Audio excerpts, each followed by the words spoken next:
শোন শতদ্রু, আর দেরি করিস না। বিপাশাদির বাড়ি তো চলেই এসেছে, তুই যা, আমিও এগোবো। আচ্ছা, বিপাশাদিরাও তো তোর বাড়িতে যাবে? হ্যাঁ, তুইও আসবি। মানে? মানে আর কি, নাটক শুরু হবে, পর্দা উঠবে, তুই থাকবি না? আবার আমি যাব? হ্যাঁ যাবি, তোকে আসতেই হবে এ বাড়িতে। তোকে তো অনেক ছোট বড় কথা বলেছে, অনেক অ্যাকিউজ করেছে, তোকে তো সেই সব খণ্ডন করতে হবে, তোকে তো থাকতেই হবে।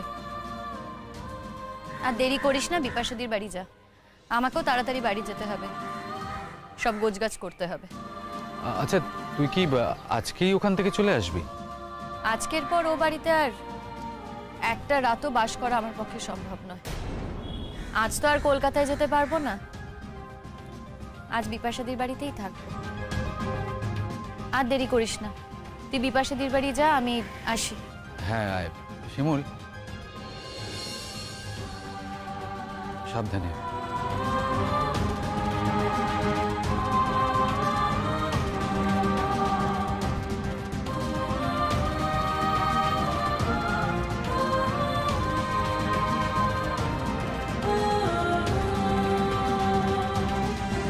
দিদি, তোর কিন্তু অনেক কথা শুনেছি, এখান থেকে যা, যা এখান থেকে যা। কেন যাবো আমি এখান থেকে? কেন যাবো শুনি? আমি যাবো না। নিজে চার মতে এখানে ঘট পাকাচ্ছে, আমার দেখে বলছি বলে আমাকে এখান থেকে যেতে বলেছে। আমি খুব ভালো করে বুঝতে পারছি তোরা আমার বউয়ের নামে কথা বলছিলি সবাই মিলে। না বাবা পুতুল দি, তোমার বউয়ের নামে আমরা কিচ্ছু বলিনি গো। কেন বলতে যাব বলো? প্রতীক্ষাদি সেজেছে, কিছুক্ষণ পর সব লোকজন চলে আসবে, তাই আমি একটু প্রতীক্ষাদিকে দেখতে এসেছি। আর পলাশদা তো প্রতীক্ষাদির পর, পলাশদা তো আসতেই পারে। সবই আমি বুঝতে পেরেছি, হ্যাঁ সবই বুঝতে পেরেছি। আমার বেরোয়া ভাইটা এখানে সব এসে যোগদান করেছে। আর এই যে তোর মাথায় তো একটু বুদ্ধি নেই, অন্যের মেয়ের কথা নিজের সংসারটা একেবারে উচ্ছন্নে যেতে চলেছে। এইটুকু বুদ্ধি তো তোর মাথায় যদি থাকতো, তাহলে তো এইটুখানি বুঝতে পারতি। দুদিন তো খুব খুব নাটক করছিস, খুব নাটক করছিস। প্রিয়াঙ্কা তো আসবে না, আমি ওকে পড়াবো না, আহা গো শিমুল, আহা গো শিমুল করে তো খুব নাটক করছিলে। যাই আজকে শিমুলটাকে পুলিশের কাছে যেতে হলো, আমি তোমার একেবারে পাকনা গজিয়েছে, তাই না? হ্যাঁ পাকনা গজিয়েছে। কেন হলো তোর? ওকে তো তোর এখন পড়াশোনা কো, ও তো তোর ছাত্রীও হয়নি, তাহলে ও বাড়িতে কি করছিস শুনে? হ্যাঁ বোন পাতেছে, আমার বোন। কোন দেশের বোন হয়? প্রতিকার কোন দেশের বোন হয়? তো কোনো বোন নেই গো। কেন বোন পাঠিয়েছে বলতো? ও প্রতিকারের সাকেতগিরি করে শয়তানিগুলো করবে বলে, সব বুঝছি। খবরদার বলছি, তুমি একদম বাজে কথা বলবে না। প্রতীক্ষা, প্রতীক্ষা তুমি তো নতুন বউ, বাড়িতে লোকজন সবাই আছে, তুমি চিৎকার চেঁচামেচি করলে সবাই তোমাকে দোষারোপ করবে। আর শোনো আমার কথাটা, ওরা তো তোমাকেই ফাঁসাতে চাইছে, আর ওদের ফাঁদে তুমি পা দিচ্ছ। কারণ সহ্য করা যায় না পলাশ, প্রত্যেকটা বার ও আমার সাথে এভাবে কথা বলবে, আমি সহ্য করতে যাব কেন বলো তো? আমার বাড়িতে এসেছিস যখন, আমার কথা সহ্য করতে হবে। দিদি, আমাকে তুই দিদি বলে ডাকবি নে, আমি তোর কাছ থেকে দিদির ডাক শুনতে চাই না।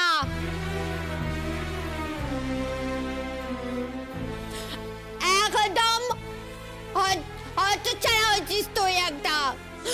তুই আমাকে একদম দিদি বলে ডাকবি না, আমার কাছে আসবি না, আমার সাথে কথা বলবি না, আমি তোর সাথে কোন কথা বলতে চাই না। এরা ভালো বউ এলো আমাদের বাড়িতে, তাকে তুই ঠেকাতে পারলি রে, সংসার করতে পারলি রে।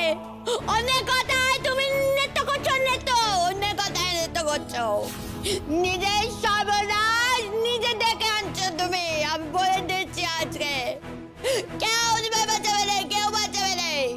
নিজে সমাজ করছিস কর, আমার বউয়ের দিকে যদি আঙুল তুলছিস, আমার বউকে যদি তুই বাড়ি থেকে বের করছিস, তাহলে আমি বলে দিচ্ছি তো।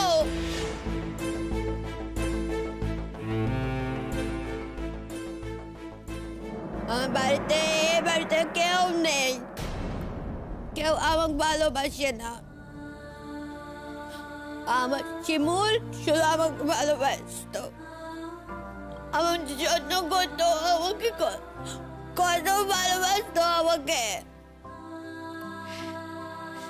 তা তোরা কেন শুধু হবে বল? তা তোদের শুধু হবে নেই গো। তোর তো সে মানুষ নস, তোর সেই জাতেরই নস গো। তো যা ভালো বুঝিস কর, আমি বোটাকে তাই ইচ্ছিস তো দেখ তো এগিয়ে আয়।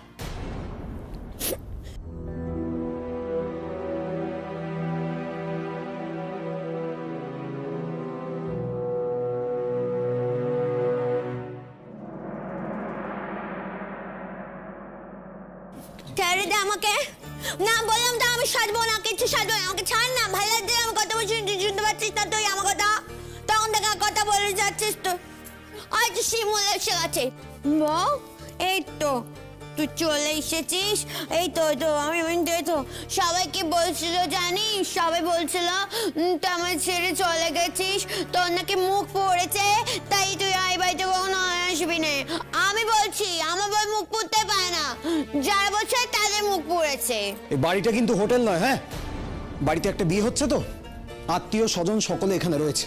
তার মধ্যে বাড়ির বউ যখন ইচ্ছে তখন যাচ্ছে আর আসছে। তুমি আমাকে বাড়ির বউ মনে করো নাকি? মানে বাড়ির বউ হিসেবে কনসিডার করো তুমি আমায়?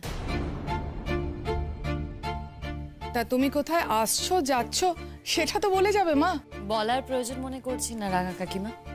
বৌমা, সারাদিন কিছু খাওয়া দাওয়া করেছো? মুখটা শুকিয়ে তো কোথায় চলে গেছে। না খায়নি, আমি বুঝতে পারছি খুব, ও কিছু খায় না সারাদিন। কে কোথায় গেছি আমাকে একটুখানি বল দেখিনি। কিছু তো খাওয়া দাওয়া হয়নি কত, তাই না? ভালোবাসার ছেলেটা কোথায় রে? হ্যাঁ, ও কেমন আছে এখন? সে কিছু খাওয়া দাওয়া করেনি। কি মুশকিল হলো বল দেখি, বেবাইতে এসে কি বিপত্তি। দরদ একেবারে উতলে উঠছে না, উতলে উঠছে।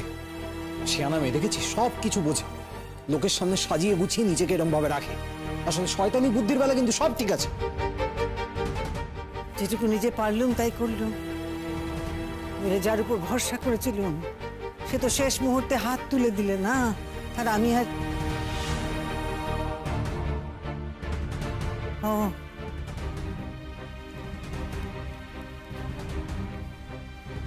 বৌমা, তুমি এসেছো কখন এলে? এই তো এলাম মা।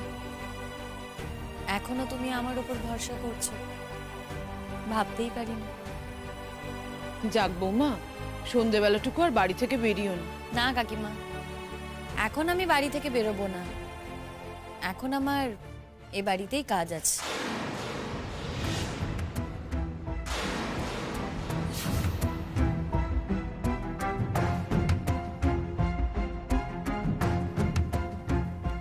বাড়িতে আবার কি কাজ?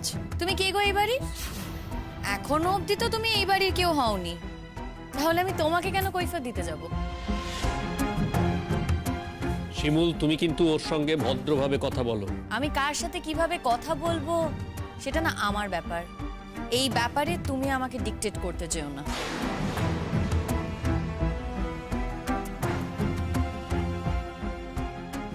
যাক শোনো বৌদি, আজকে তো আমার জীবনের একটা বিশেষ দিন। অনেক ঝড়ঝাপটা গেল আমাদের ওপর দিয়ে। আশা করি আজকের সন্ধেবেলাটা অন্তত আমরা একটু আনন্দে কাটাতে পারবো।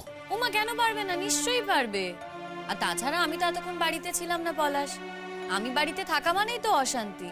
তাহলে আমি কেন বাড়িতে ছিলাম না এই নিয়ে তোমাদের এত কেন কথা হচ্ছে বলো তো? আর এখন তো আমি এসেছি, প্রয়োজনে নেই সময়টা আমাকে বাড়িতেই থাকতে হবে। আবার কিছু মতলব পাকিয়েছো নাকি? মতলব? কোনো মতলব পাকিয়েছিলাম নাকি আমি? থাক না শিমুলদি এখন এইসব কথা। দেখো, আমার বাপের বাড়ি থেকে তো এখন লোকজন আসবে, আমার বউ ভাতের অনুষ্ঠান। তুমি প্লিজ অনুষ্ঠানটা একটু ভালোভাবে মিটতে দেবে? হ্যাঁ গো, আমিও তাই চাই তোমাদের অনুষ্ঠানটা ভালো করে মিটুক। আর এর সাথে এটাও চাই যে আমার অনুষ্ঠানটাও ভালো করে মিটুক।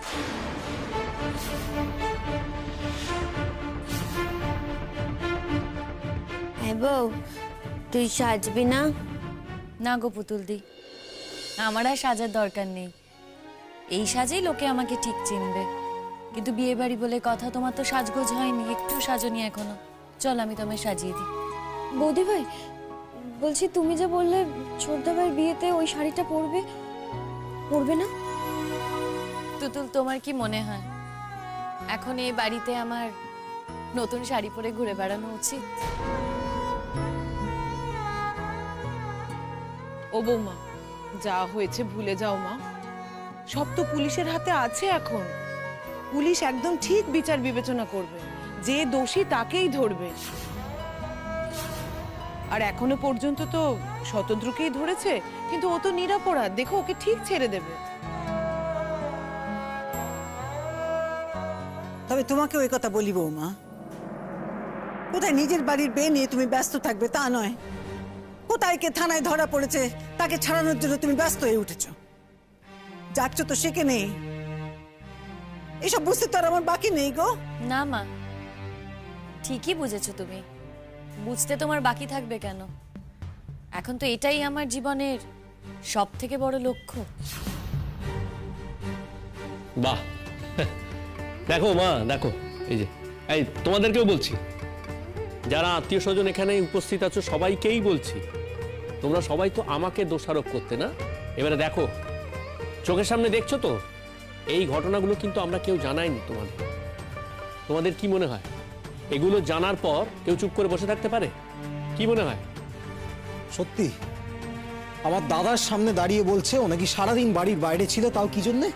নিজের বয়ফ্রেন্ডকে ছাড়ানোর জন্য। সত্যি এটা না মা, মানা যাচ্ছে না। তা আবার কবে? নিজের দেওরের বিয়ে যেদিন সেদিন কি না নিজের বয়ফ্রেন্ড গয়না চুরি করেছে তার সাথ দিয়েছে। ছি! কে গয়না চুরি করেছে সেটা আর একটু পরেই জানা যাবে।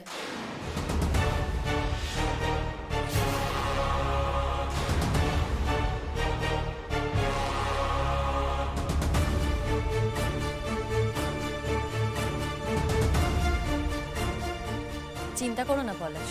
না না, আমরাও তো ওয়েট করে আছি, আমরাও ওয়েট করে আছি কখন জানতে পারবো সেই জন্য। কি করে জানা যাবে কে চুরি করেছে?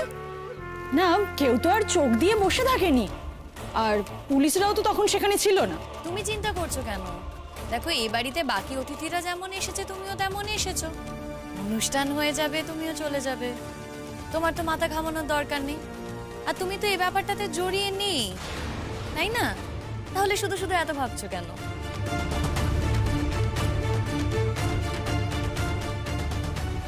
বলা কি যায়, কে কার ঘাড়ে কখন দোষ চাপিয়ে দেয়? কেউ কি কারোর ঘাড়ে এমনি এমনি দোষ চাপাতে পারে? তার জন্য তো প্রমাণ দরকার হয়। প্রমাণ ছাড়া কি কোনো কিছু হয় বলো? আজকে ধরো না, আমি তোমার ঘাড়ে দোষ চাপিয়ে দিলাম, কিন্তু তুমি যদি কিছু না করে থাকো, সেটা যদি প্রমাণ না হয়, তুমি তো তাহলে কেটে বেরিয়ে যাবে, তাই না? যাক, বিয়ে বাড়ি তো, আনন্দটা নষ্ট করো না। চলো পুতুলি, এসো।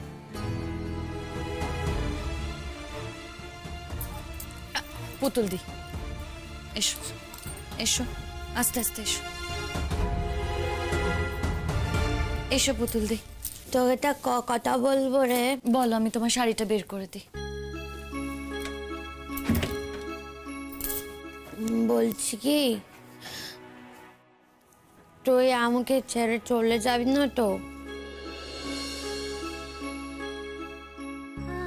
পুতুল দি, তোমার এই কথাটা আমি আর রাখতে পারবো না গো। আমাকে এবার এই বাড়ি থেকে চলে যেতেই হবে। তবে তোমাকে যে কথাটা দিয়েছি, সেই কথাটা আমি রাখবো। কি কথা? বারে, তোমাকে বলেছি না যে একটা ভালো ছেলে দেখে তোমার বিয়ে দেব, যে কিনা তোমাকে খুব ভালোবাসবে। রাখতে হবে না তোকে কথা আমার। কেন তুই আমার কথা রাখবি? হ্যাঁ, তুই তো এবারে ছেড়ে চলেই যাবি তো। তো তুই যদি এটা মনে রাখিস সেই কথাটা, তাহলে তোর তো আর একটা কথা মনে রাখা উচিত ছিল। তুই আমাকে বলেছিলি তুই আমাকে ছেড়ে কোনোদিনও কোথাও যাবে না, আমার সঙ্গে থাকবি সারা জীবন। বুঝতে পারি আমি, তুই কেন থাকবি আমার ছেড়ে বল? আমার মতো একটা হাবলি মেয়ের সাথে তুই কেন থাকবি বল সারা জীবন? কেন আমার জন্য এই বাড়িতে পড়ে থাকবি? একদম থাকবি না তুই, একদম থাকবি না। তোকে সবাই এই বাড়িতে হেনস্থা করে, তোর চলে যাওয়ার তাই উচিত। তুই চলে যা এই বাড়ি থেকে, আমি তোকে আটকাবো না। পুতুল দি, লক্ষ্মী দিদি আমার কথাটা শোনো। লক্ষ্মী দিদি আমার এভাবে কাঁদে না, বিয়ে বাড়ি বলে কথা। হ্যাঁ, এরপর তো আমি তোমাকে সাজাবো, এভাবে কাঁদলে তো তোমার সাজ নষ্ট হয়ে যাবে। কত লোক আসবে তোমাকে দেখবে বলো তো।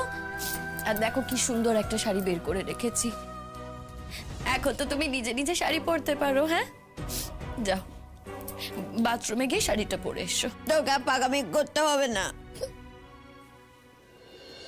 আচ্ছা ঠিক আছে, প্রথম প্রথম তোমাকে যেরকম শাড়ি পরিয়ে দিতাম, আজ না হয় তোমাকে আমি সেইভাবে শাড়ি পরিয়ে দেব। কিন্তু লাগে না, কিচ্ছু কিন্তু লাগাবে না। সর্বনাশী কথা করে আমার ছেড়ে তুই চলে যাচ্ছিস, আবার তোমার সামনে দিয়ে বড় ভাষণ দিচ্ছিস। পুতুল দি, তুমি তো সবটাই বোঝো পুতুল দি, সবটাই জানো। ওরা আমাকে কতটা অপমান করে, কতটা অসম্মান করে। তুমি তো অনেকের থেকেই বেশি বোঝো বলো। তোমার কি মনে হয় এই অপমানের পর, এই অসম্মানের পর আমার এখানে থাকা উচিত বলো? তুমি বোঝো না ওরা আমায় অপমান করে, বোঝো তো, বলো না পুতুল দি। বুঝি তো, আমি তো থাকতে পারি না, আমি থাকতে পারি না চোখে ছেড়ে। পুতুল দি, তুমি এরকম করলে কি করে হবে বলো তো? তুমি কি চাও এই অপমান সহ্য করে, সবকিছু সহ্য করে? আমার কথা শোনো, সবকিছু সহ্য করে আমি মাথা নিচু করে থাকি, বলো না কি চাও তুমি, বলো।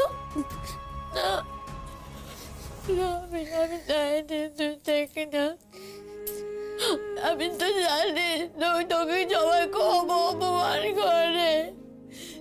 তুই চলে যাচ্ছি বল, তুই চলে যা, এই বাড়ি থেকে চলে যা। আমি আগে যেমন ছিলাম আমি তেমনই থাকবো। মাঝখানে তুই এলি কিছুদিনের জন্য, আমাকে কত ভালোবাসলি, কত সুখে রাখলে। কি খবর বল? আমার কপালে তো সুখ নেই। আমার কপালে সুখ নেই বলে তো আমার মা বুড়ি তা আমন করে তোর ঘরতে খালি পাল্টি খায়। আমি আর তোকে আটকাবো না শিমুল, তুই বাইরে চলে যা, তুই ভালো থাক, তুই সুখে থাক। আমি আর আটকাবো না তোকে, আমি আর কাঁদবো না, কাঁদবো না।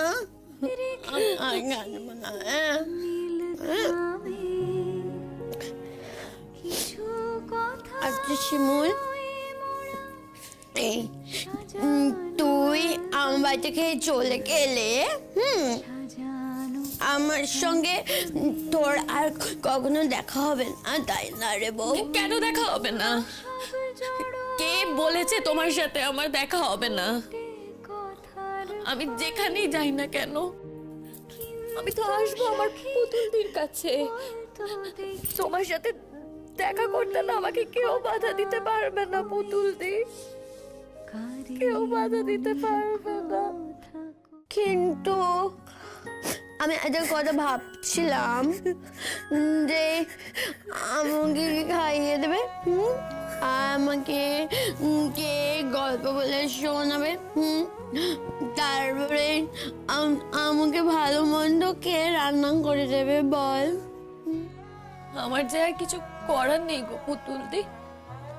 আমি আর কি করে এ বাড়িতে থাকি বলো তো? এত অপমানের পর, এত অসম্মানের পর এখানে কি থাকা যায় বলো? হ্যাঁ, তুমি হয়তো সবটা বোঝো না, কিন্তু এটুকু তো বোঝো তোমার ভাইরা আমার সাথে কি করে।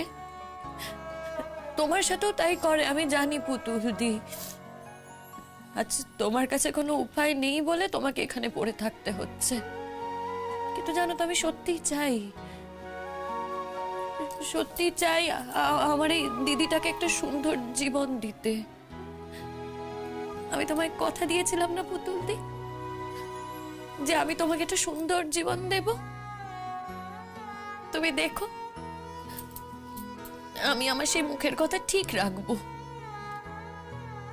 তুই তো এবার থেকে চলে যাবে বল, তারপর কি তোর আমাকে মনে থাকবে? তুই নতুন করে সংসার করবি, তুই খুব ভালো থাকবি, তখন কি আমার কথা তোর মনে থাকবে বল?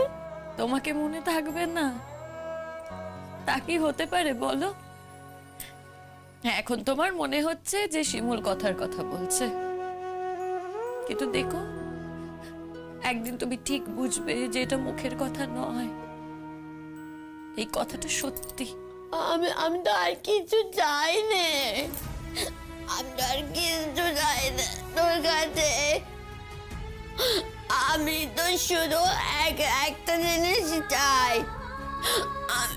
আমি শুধু চাই তোকে আমার কাছে সারা জীবন রেখে দিতে, তোকে আমার কাছে রাখে দে, তোকে এমনি করে জড়িয়ে ধরে সারা জীবন রেখে যেতে চাই আমি, সারা জীবন রেখে যেতে আমিও চাই পুতুল দি, আমিও চাই তোমাকে এভাবে জড়িয়ে থাকতে।